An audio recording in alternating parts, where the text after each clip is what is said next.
Hey, it's Drip and welcome back. So I asked some of my friends for video ideas, and one of the suggestions that I got was to explain compression. I remember this being pretty confusing whenever I first started producing music, so I completely understand, but really it's not that complicated. In this video, I will try to demystify compression and explain what to listen for and what all the confusing lingo means in a simple, easy to understand kind of way. All right, let's get into it. All right, so I've got a little 8-bar loop that I've created here. I've only worked on this for a couple hours, so don't judge me too hard. First of all, let's listen to the loop just to get an idea of what it sounds like so far.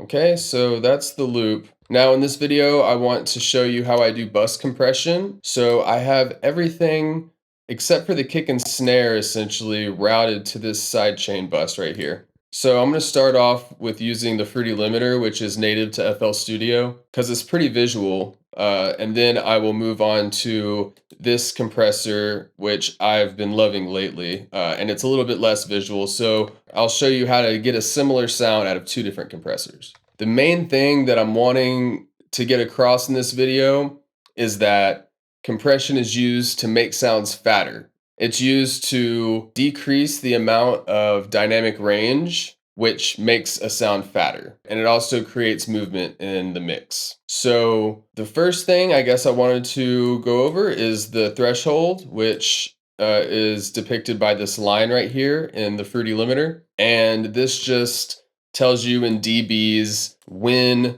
the compressor is going to kick on, right? And then you've got your ratio, which is basically the intensity knob. How intense do you want the effect? And then you've got the attack, which is how long it takes for the compressor to kick on. And the release tells the compressor how fast to pull off of the compression. All right, so let's get started. What I like to do typically, especially whenever I first started compressing and I wasn't totally sure of what I was doing, is I like to crank the threshold way down and just like over exaggerate the effect. Because you can hear what the compressor is doing a lot easier whenever you're over compressing it, right? Especially when it comes to the attack and release knob. So I suggest if you're super new to compression, try cranking the threshold down and really trying to hear what the attack and the release does. So I'm going to do that right here.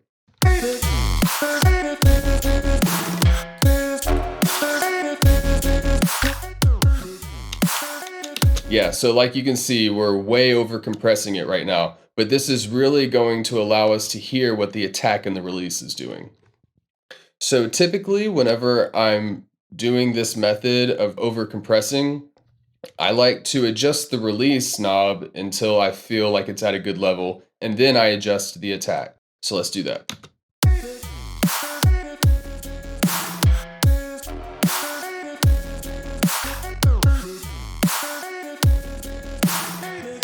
All right, I think the release sounds pretty good right there, so let's adjust the attack.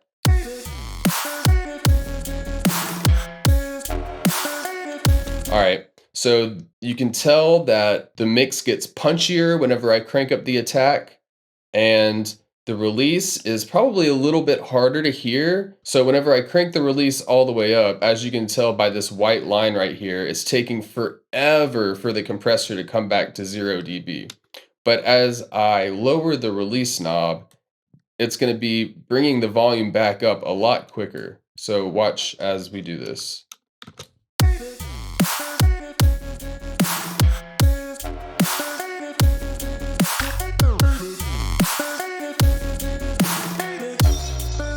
Okay, I'm thinking that sounds pretty good. Now we can bring the threshold back up and we can ease the threshold down to a reasonable level now that we've got the attack and the release set in approximately the areas that we want them to be at. So let's do that now.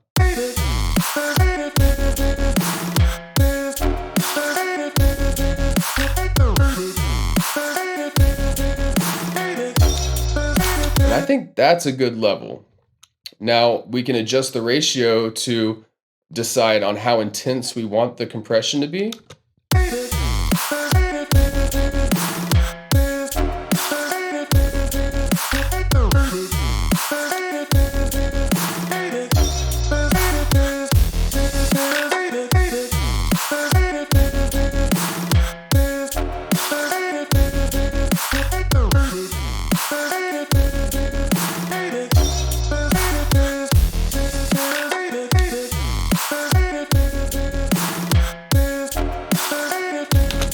All right, I'm thinking that's sounding pretty good. Now the overall volume of this bus is quieter because we've lowered the volume of the entire track, right? So now we're gonna want to crank up the makeup gain to make up for that volume lost.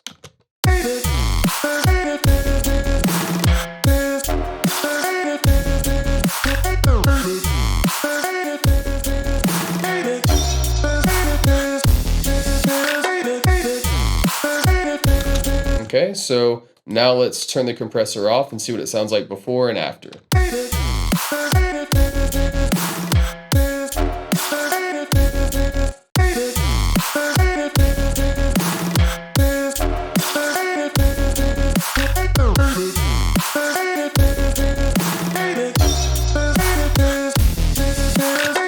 Everything sounds like it's glued together more, and the entire sidechain bus feels like it has a lot more movement now, and it's a lot fatter, okay? But I don't prefer this compressor, so let's try it with a different compressor and see if we can get a better sound out of it. So this compressor isn't free. It's by Slate Digital, but man, I love it, especially for my bus compression. It really has a good attack and release settings. I think it's snappier, and just overall, I think it sounds better. So this is the threshold knob. Let's crank the threshold down until it's way too much compression.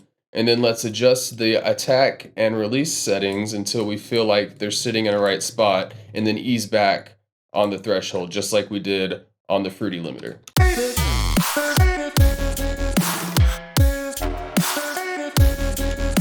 Okay, that's too much compression, so now let's adjust the attack and release knobs. Let's put the attack all the way, the fastest attack position, and let's put the release knob all the way to the slowest release position. And let's ease back on the release first, and then we'll ease up on the attack, and then we'll pull the threshold back down.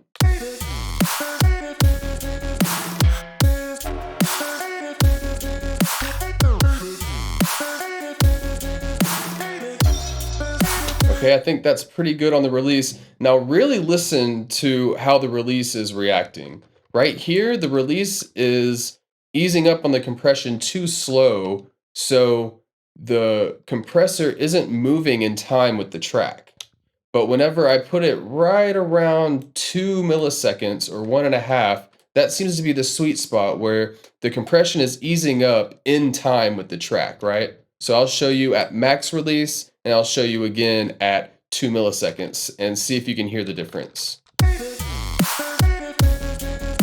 Okay?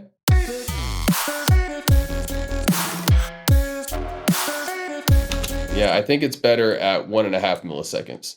Okay, now that we've got the release set the way that we want it, now let's adjust the attack, and what we're listening for is how much punch is being added back to the mix as we turn the attack knob to the right.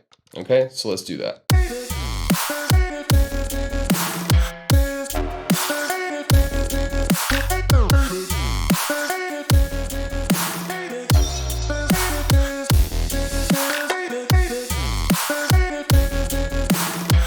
Okay, and I think right around 3 milliseconds is the sweet spot on this. So now that we've got the attack and the release set, now let's pull back on the threshold until it's at a reasonable level.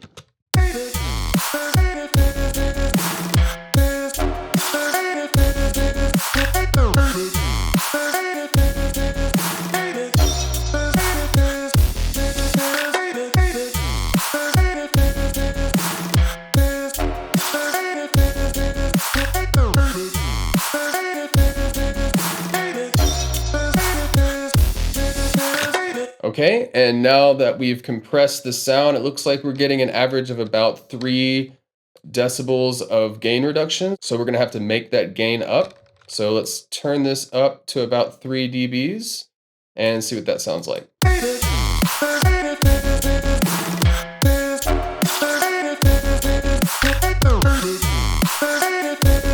Okay, now let's listen to it without the compressor.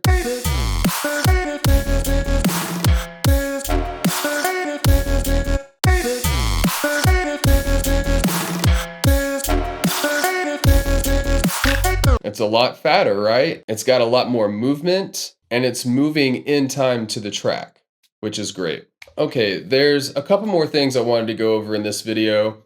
The first thing I wanted to go over was the idea of expansion, which is basically negative compression. So let me pull up this Fruity limiter again. So basically, expansion is everything that goes above this threshold, instead of being compressed, the volume is increased per the ratio, aka the intensity knob, right? So let me just show you real quick what expansion sounds like.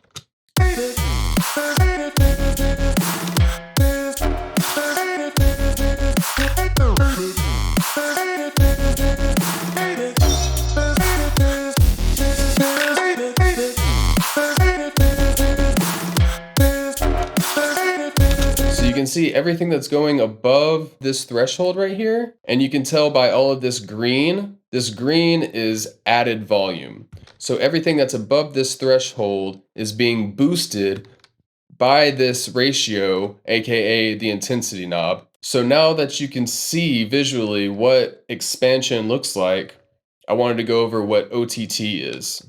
Right here, OTT simultaneously compresses and expands at the same time. It basically has a threshold, and it brings everything up that's too quiet, and it brings everything that's too loud down, and they all kind of meet in the middle. So whenever I first downloaded this plugin and I would put it on my sounds, I thought, man, this sounds like garbage. And that's because this depth knob is basically the mix knob, and I didn't realize that I shouldn't be putting OTT on max 100% mix level.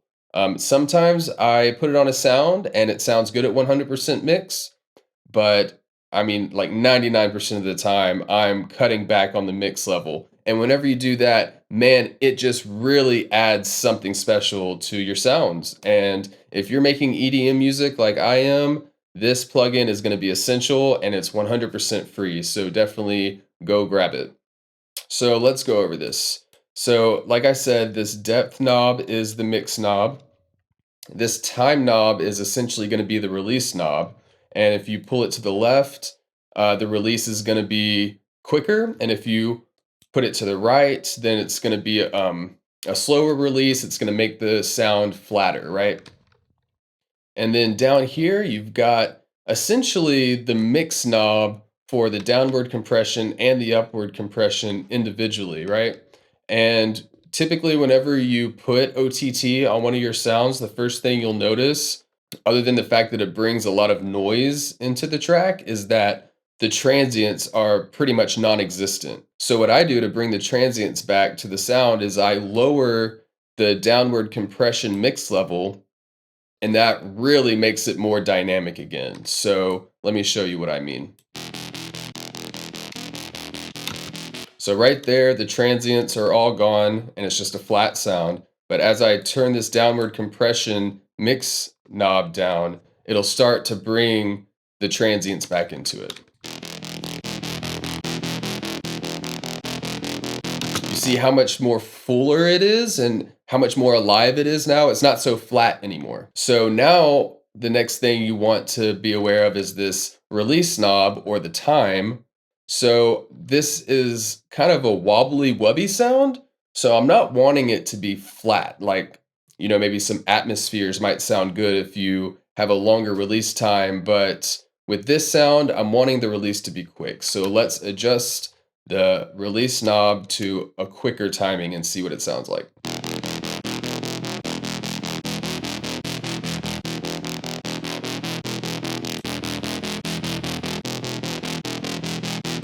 Yeah, I think right about there sounds good. And now I still feel like the effect is too strong, so I'm going to start adjusting this depth knob, aka the mix knob, until I feel like there's enough of the effect on there to really thicken up the sound, but not crush it too hard.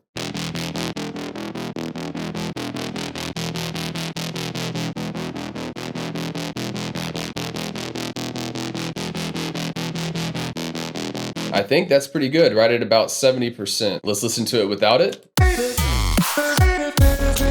And with it. It sounds good. It sounds thicker, it sounds fuller, and it's just more impactful overall. All right, that's everything. And like I said at the beginning, if there's one thing I want you to take away from this video, it's that compression is used to make sounds fatter. The more you use compressors, the more you'll start to develop an ear for what sound you want, and then you'll be able to make informed decisions based on the sound that you want to create. I hope my attempt to demystify compressors was successful, so you can feel more confident throwing them on your tracks without having any doubts. As always, if you'd like a free EDM sample pack, you can check the link in the description and that'll take you to my website where you can download that for free. And until the next video, take it easy and stay busy producing. Peace.